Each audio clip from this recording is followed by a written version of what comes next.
All right, good morning, good afternoon, good evening, wherever you are. My name is Eric D'Andrea. I'm here today to talk to you about Quarkus Dev Services, something new that came in Quarkus 1.13.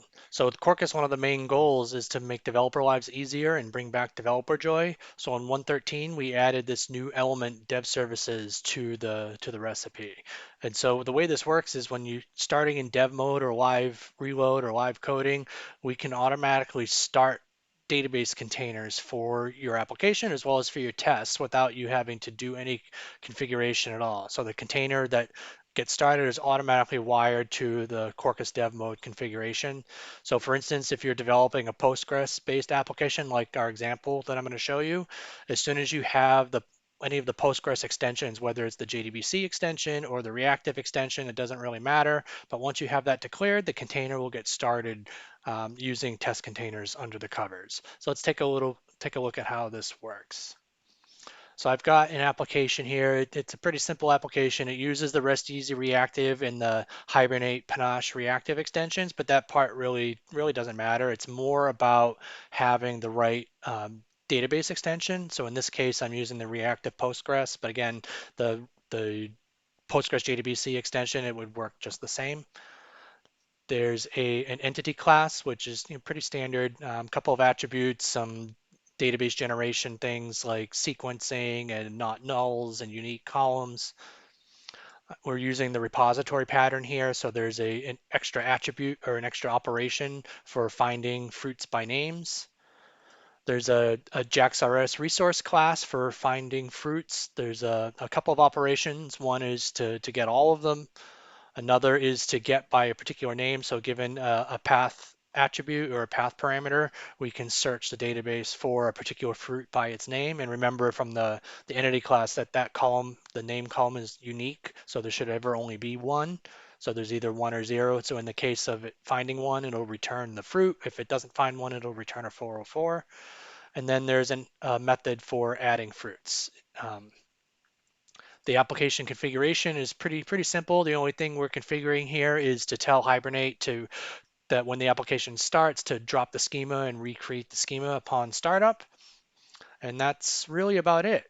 So if we go to our running application, we ran the Quarkus dev, did its compilation. But if you notice, it when it started up before the application started, it connected to the Docker host. So it does require a container runtime. In my case, I happen to be running Docker Desktop for Mac, but any Docker runtime would work just fine. So it connects to the Docker runtime.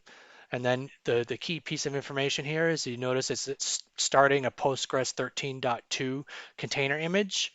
It just without the developer having to do anything, it makes a guess based on the database driver that you're using. So in my case, I was using a Postgres extension, so it's going to go and it's going to pull down a Postgres uh, um, image, and then it's going to start the image, and then it's going to start the application and bind the application to that image. So now that our application is up, we can go and we can make some requests. And so I have some requests already pre-canned here. So by default, there's nothing in the database. So if we run the query to get all of our fruits, there's nothing there. So we'll go ahead and we'll put something there running our post. You notice it comes back, we didn't post an ID, so it came back with an ID. So the database generated the ID and sent us back the ID. If we then go and we run our get by name operation, we can see it returns just that single fruit. And if we rerun the get all the fruits, you see it gives us back only the one, but it's in an array. So if there were more than one fruit there, it would return all of them.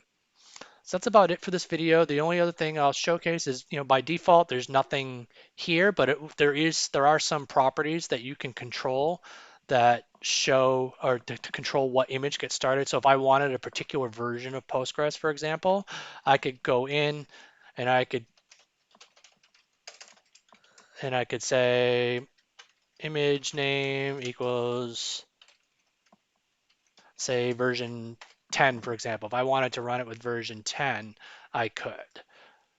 Now I will have to restart my dev mode in order for that to pick it up. So if I go back to my dev mode and I rerun my Quarkus dev, that when it starts up, it will pull the Postgres 10 image. And that's about it for this video. Thanks very much for watching, and have a great day.